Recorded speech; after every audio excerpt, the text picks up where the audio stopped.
Hello and welcome back to our channel Coursology hub. मैं आपका mentor Sindhu Jha, special educator. एक बार फिर से हम लेकर के आ गए हैं पार्किंस रोग का जो दूसरा पार्ट है। तो चलिए फिर ज़्यादा देर ना करते हुए इस वीडियो को स्टार्ट करते हैं। तो लास्ट में हमने फर्स्ट पार्ट में जहाँ पर छोड़ा था, चलिए फिर उसके आगे से स्टार्ट करते हैं। तो अन्य मोटर लक्षण, लास्ट टाइम हमने लक्षणों के बारे में बात की थी, तो अन्य मोटर लक्षणों के बारे में बात करते हैं। तो पहला है डिस्टोनिया।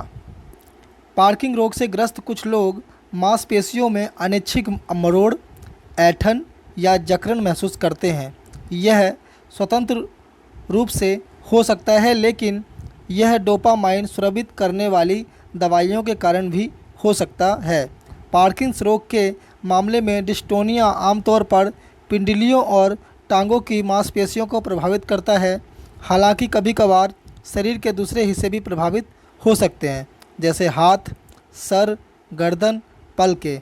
कहने का मतलब है कि डिस्टोनिया एक ऐसी कंडीशन है, एक ऐसी सिचुएशन है या स्थिति है जिसके अंदर क्या होता है कि हमारे हाथ, सर, गर्दन या पलकें जो होती है, यानी कि जो हमारी एक प्रकार से मोटर फंक्शनिंग होती है, उसको ये प्रभावित कर सकता है।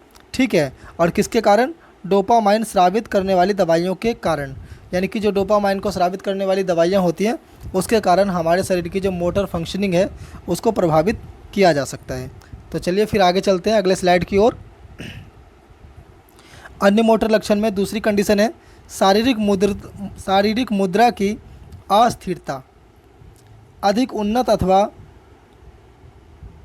उन्नत अवस्था के पार्किंस रोग के कुछ मामलों में व्यक्ति अथवा संतुलन का प्राकृतिक बोध खो जाता है। इसे शारीरिक मुद्रा की अस्थिरता कहते हैं।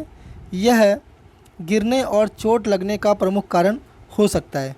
मैंने आपको फर्स्ट वीडियो के अंदर भी बताया था कि एक कंडीशन बताई थी कि जो पार्किंस रोग है इसके अंदर क्या होता है कि हमारे जो मोटर फंक्शनिंग होती है, यानी कि जो हमारा हाथ है, पैर है, इस तरह की जो हमारी पलकें हैं, इस तरह की जो भी हमारी मोटर फंक्शनिंग है, उस तरह की चीज़ों में हमें क्या होता है, अस्थिरता महसूस होती है।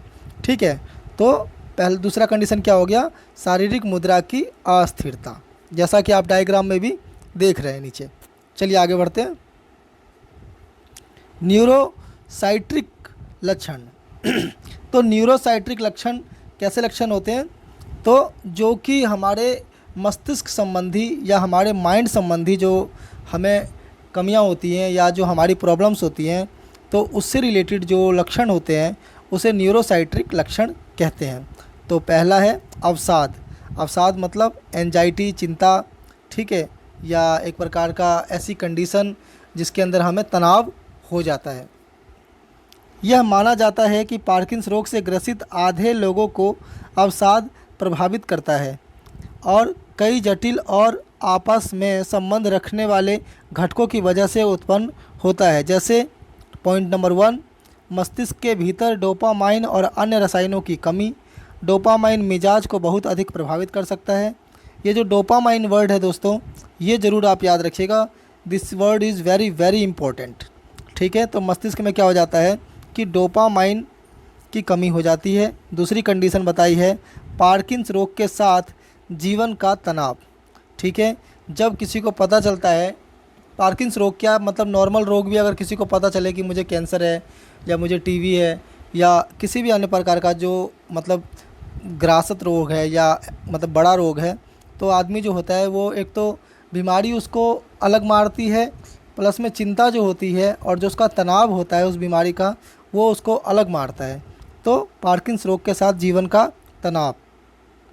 तीसरा पॉइंट, दूसरों के साथ आपके संबंधों पर पार्किंग रोग की वजह से पड़ने वाले प्रभाव आपके अवसादग्रस्त होने के संकेतों में निम्नलिखित शामिल हो सकते हैं। जैसे कि पहला, पिछले महीने के दौरान हतोत्साहित, उदास या निराश महसूस होना, यानी कि पिछले समय के हिसाब से आप ज़्यादा हतोत्साहित और ज़्यादा निराश महसूस करेंगे। दूसरा पॉइंट, पिछले महीनों के दौरान आपकी रुचिकर चीज़ों में बहुत कम रुचि या मज़ा होना। अवसाद आपके जीवन की गुणवत्ता को गंभीर रूप से प्रभावित कर सकता है। तो होता क्या है कि जब किसी को पता चलता है कि इसको कोई बड़ी बीमारी है, भले वो फैलने वाली बीमारी ना हो, लेकिन हमारा जो आज सामाजिक ढांचा है वो इस प्रकार का हो गया है कि लोग क्या करते हैं, उससे दूरी बना लेते हैं। तो आम लोग तो बना ही लेते हैं, बल्कि परिवार रिश्तेदार में जो लोग सहायक होते हैं वो भी दूरी बना लेते हैं, ताकि ये बीमारी कहीं हमारे घर भी ना आ जाए। तो ये एक बहुत ही अनपढ़ता है हमारे समाज की, जिसको हमें सबको मिल कर के आने वाले समय में इसको और वर्तमान से कोशिश करते हुए इसको दूर करना है। चलिए अगले स्लाइड पे चलते हैं।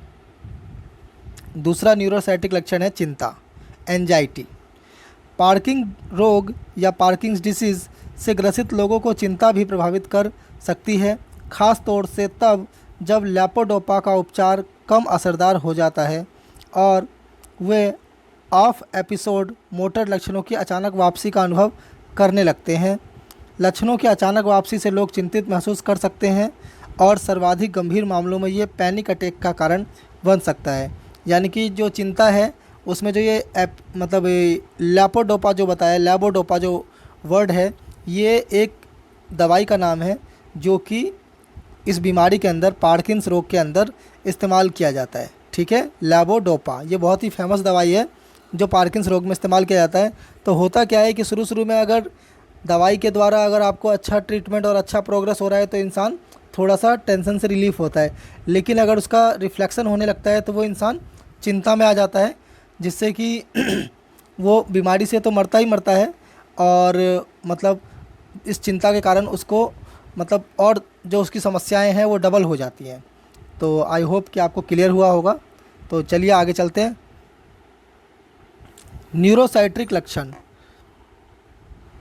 यदि आप पार्किंस रोग के शुरुआती चरणों में हैं तो आप एक विकार का अनुभव कर सकते हैं जिसे माइल्ड कॉग्निटिव इम्पेयरमेंट कहते हैं।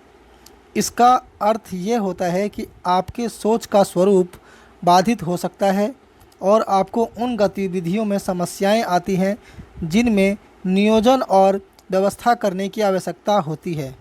उन्नत पार्किंस रोग से ग्रस्त लगभग 40% लोगों में कॉग्निटिव इम्पेयरमेंट का एक अधिक गंभीर रूप विकसित हो जाता है जिसे डिमेंशिया कहते हैं।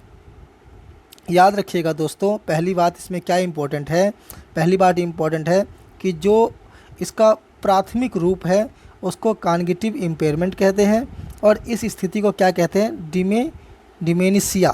ठीक है, ये दो वर्ड आप याद रखिएगा इस स्लाइड से, बहुत इम्पोर्टेंट है। तो आगे देखिए, पार्किंस रोग से ग्रस्त लोगों में डिमेंशिया के लक्षण निम्नलिखित होते हैं। ठीक है, डिमेंशिया कैसा लक्षण है, प्राथमिक लक्षणों को डिमेंशिया कहते हैं। ठीक है, और ये कॉग्निटिव इम्पेयरमेंट के नाम से भी जाना जाता है। ठीक है, तो इसी का जो कॉग्निटिव इम्पेयरमेंट का एक जो गंभीर रूप विकसित हो जाता है उस स्थिति को क्या कहते हैं, डिमेंशिया। पहला पॉइंट, याददाश्त, नई जानकारी ग्रहण करने और लिखित और मौखिक भाषा को समझने में उल्लेखनीय समस्याएं, जैसे हमने लास्ट टाइम अपेक्षिया के बारे में भी पढ़ा था। गुस्से, उत्साह और कुंठा जैसी भावनाओं का अचानक आवेग। तीसरा पॉइंट, पहले से जान पहचान वाले लोगों और जगहों को पहचानने में परेशानी। चौथा पॉइंट, एकाग्रता कम होना और कम समय तक ध्यान दे पाना। पाँचवा पॉइंट, दृष्टि भ्रम जैसी चीज़ें देखना जो वास्तविक नहीं है। छठा पॉइंट, भ्रांति जैसी चीज़ों पर भरोसा करना जो सत्य नहीं है। अक्सर क्या होता है कि जब कोई व्यक्ति गंभीर बीमारी से ग्रसित हो जाता है तो उसके साथ ये एक एसोसिएटेड कंडीशन आ ही जाती है। ठीक है, तो दृष्टि भ्रम और भ्रांति दोनों का होना और अपनी कल्पना और वास्तविकता के मध्य अंतर बताने में असमर्थ होना साइकोकोसिस कहलाता है। ठीक है, तो इस स्थिति को क्या कहते हैं, साइकोकोसिस। ऐसे ही छोटी छोटी टर्मिनोलॉजी है जो आपको याद रखनी है, इसको नोटबुक में नोट करके रखना है, इसको रटना है, इसको मगअप करना है, ताकि कभी भी इस तरह के वर्ड टकराएं तो आपके माइंड में डायरेक्ट क्लिक हो कि ये क्या चीज़ है। ठीक है, हमारा उद्देश्य केवल ये नहीं है कि पढ़ा करके या 2-4 व्यू ले करके ये करना। हमारा उद्देश्य ये है कि जो हमारे चैनल के साथ जुड़ रहे हैं वो खाली हमारा एक सब्सक्राइबर नहीं है, वो हमारी फैमिली की तरह है। हम चाहते हैं कि उसको पूरी जानकारी अच्छे से मिले। चलिए आगे बढ़ते हैं। चौथा पॉइंट है इसमें, नींद में बाधा। ये माना जाता है कि पार्किंस रोग से ग्रस्त लगभग आधे लोगों को अनिद्रा यानी कि सोने की समस्या प्रभावित करती है। बीमारी के दौरान अनिद्रा की अवधियां आ जा सकती हैं। अनिद्रा के कारण अक्सर जटिल होते हैं। इनमें मस्तिष्क में परिवर्तन, पार्किंसन रोग का उपचार करने के लिए इस्तेमाल की जाने वाली कुछ दवाओं के साइड इफ़ेक्ट्स, सोने के दौरान सांस लेने में समस्या, सोने के दौरान असाधारण ढंग से हिलन डुलन और उम्र बढ़ने के प्राकृतिक प्रभाव शामिल हो सकते हैं। इसकी वजह से आपको दिन में उनीदापन रह सकता है और दिन के दौरान आप अचानक सो सकते हैं। पार्किंसन रोग का उपचार करने के लिए इस्तेमाल की जाने वाली कुछ दवाएं भी आपको दिन के दौरान निंदासा महसूस करा सकती है। यानी कि ये होता ही है कि अगर किसी बीमारी के दौरान अगर हमें ट्रीटमेंट होती है, दवाएं चलती हैं, तो हमें इस प्रकार की अनिद्रा और दवाइयों के साइड इफ़ेक्ट देखने को मिलते हैं। तो चलिए आगे बढ़ते हैं। आगे बढ़ने से पहले मैं आपको एक बात बोलना चाहता हूँ कि अगर आप चाहते हैं कि जैसे मैं 21 डिसेबिलिटी के जो टॉपिक का हमने अभी एक मतलब उठाया है, कॉन्सेप्ट उठाया है कि हमें सारी डिसेबिलिटी को अच्छे से डिस्कस करना है। अगर आप चाहते हैं कि हर एक डिसेबिलिटी को स्पेसिफाई करके भी क्वेश्चंस की सीरीज आए, जैसे कि अगर अभी हम चला रहे हैं पार्किंसन रोग के बारे में, तो पार्किंसन रोग से रिलेटेड कम से कम 50-60 क्वेश्चन आए, फिर अगले डिसीज़ से रिलेटेड 50-60 क्वेश्चन आए, तो आप नीचे कमेंट बॉक्स में बता सकते हैं। अगर हमें अच्छा रिस्पांस मिलता है तो हम डिसीज़ की तो चलाते ही रहेंगे, साथ साथ में उनसे रिलेटेड क्वेश्चन की सीरीज भी चलाते रहेंगे। तो अगर आपको लगता है कि ऐसा होना चाहिए तो आप नीचे कमेंट बॉक्स में ज़रूर बताएं। चलिए आगे बढ़ते हैं। ऑटोनॉमिक डिसफंक्शन, ऑटोनॉमिक डिसफंक्शन के बारे में जानते हैं दोस्तों। आपका स्वचालित तंत्रिका तंत्र आपके मस्तिष्क और तंत्रिका तंत्र का हिस्सा होता है, जो आपके शरीर के उन कार्यों को नियंत्रित करता है जिनके बारे में आपको सोचना नहीं पड़ता, जैसे सांस लेना, निगलना, खाना पचाना, मूत्रत्याग करना। पार्किंसन रोग में मस्तिष्क की रासायनिक संरचना में होने वाले परिवर्तन इन कार्यों को प्रभावित कर सकते हैं और निम्नलिखित का कारण बन सकते हैं। मूत्रत्याग में समस्या, ठीक है, तो जैसे कि रात में मूत्रत्याग के लिए बार बार उठना और या अलग से यूरिनरी इनकॉन्टिनेंस, अनैच्छिक रूप से मूत्र का निकलना, ठीक है, यानी कि पेशाब के ऊपर कंट्रोल नहीं रहता। उसके बाद दूसरा पॉइंट कब्ज हो जाना। तीसरा पॉइंट पुरुषों में लिंग में कड़ापन पाने या बनाए रखने में असमर्थता, यानी कि वो किसी भी तरह के संभोग के लिए तैयार नहीं होते। महिलाओं में यौन रूप से उत्तेजित होने की और चरम प्राप्त करने में मुश्किल, यानी कि सेम यही कंडीशन महिलाओं के साथ भी हो जाती है। अगले पॉइंट पर चलते हैं। बैठने या लेटने की मुद्रा से अचानक उठने की मुद्रा में आते समय रक्त दाब में अचानक कमी, आर्थोस्टेटिक हाइपरटेंशन जिसकी वजह से सिर चकरा सकता है, चीज़ें धुंधली दिखाई दे सकती हैं और कुछ मामलों में व्यक्ति बेहोश हो सकता है। अगले पॉइंट पर चलते हैं। अत्यधिक पसीना आना, जिसे हाइपर हाइड्रोसिस कहते हैं, ठीक है। अत्यधिक पसीना आने की स्थिति को क्या कहते हैं? Hyper hidrosis, hyper hidrosis.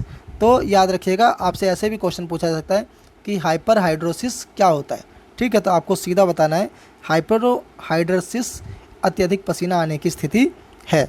निगलने में कठिनाई, डिस्फेगिया जो कुपोषण, आपके आहार में पर्याप्त पोषक तत्वों का ना होना, डिहाइड्रेशन पर्याप्त मात्रा में पानी ना होना का कारण हो सकता है। डिहाइड्रेशन के बारे में तो सबको पता होगा, लेकिन यहाँ हमें एक नया वर्ड मिला है डिस्फेगिया। डिस्फेगिया क्या है? निगलने में कठिनाई की स्थिति, ठीक है दोस्तों। तो लार का अत्यधिक निर्माण, डूलिंग, ठीक है। लार का अगर अत्यधिक निर्माण होता है तो उसको क्या कहते हैं? डूलिंग कहते हैं, ठीक है। तो आज के सेकेंड पार्ट में इतना ही। आगे का जो पार्ट होगा वो हम थर्ड पार्ट में लेकर के आएंगे। तो जिन लोगों ने भी अभी तक चैनल को सब्सक्राइब नहीं किया है वो फटाफट से चैनल को सब्सक्राइब कर लें, हमारे बेल आइकन को प्रेस कर दें। और अगर हमारा काम आपको अच्छा लगता है और आपको लगता है कि स्पेशल एजुकेशन के फील्ड में ऐसे काम होते रहें और ऐसे नए वीडियोस और नए कंसेप्ट आते रहें, तो आप चाहें तो इस चैनल के लिंक को अपने सोशल मीडिया प्लेटफॉर्म पर भी शेयर कर सकते हैं, जिससे हमारा मनोबल बना रहता है और हमें लगता है कि लोगों को हमारा काम पसंद आ रहा है। तो फटाफट से चैनल को लाइक कर दें, सब्सक्राइब कर लें, हमारे बेल आइकन को प्रेस कर दें। तो आज के लिए इतना ही, मिलते हैं इसी के थर्ड पार्ट में। थैंक यू सो मच हमारे साथ जुड़ने के लिए। Bye bye, Tata.